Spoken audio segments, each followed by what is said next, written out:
ये सूरज की किरणें, ये चांद और सितारे, बहारों में खिलती ये कलियां गा रहे हैं गीत तुम्हारे, ओ यीशु हमारे, ओ यीशु हमारे। प्रभु यीशु मसीह के पावन नाम में आप सभी को अभिवादन। हम यूहन्ना रचित सुसमाचार के 3 अध्याय के 16वें और 17वें वचन में परमेश्वर का जगत के प्रति प्रेम को पढ़ते आए। और परमेश्वर जगत से ऐसा प्रेम रखने वाला परमेश्वर है कि उसने अपने इकलौते पुत्र से बढ़कर के इस संसार के हर एक मनुष्य से प्रेम रखा।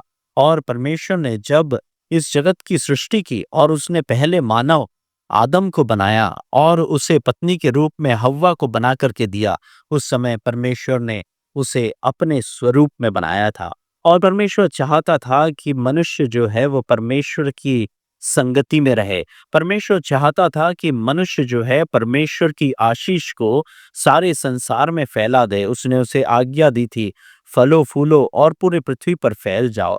उसने पृथ्वी की हर एक वस्तु पर मनुष्य को अधिकार दिया था, परंतु मनुष्य ने शैतान के बहकावे में आकर के पाप से ग्रसित होकर इस संसार में परमेश्वर की महिमा को फैलाने के बजाय इस संसार में पाप को ही फैला दिया।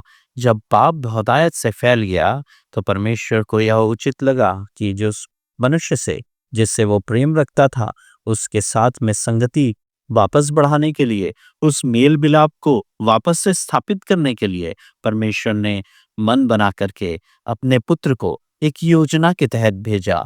और यूहन्ना के 3 अध्याय और उसके 18वें वचन में यूहन्ना सुसमाचार में इस प्रकार से लिखता है, जो कोई उस पर विश्वास करता है उस पर दंड की आज्ञा नहीं होती।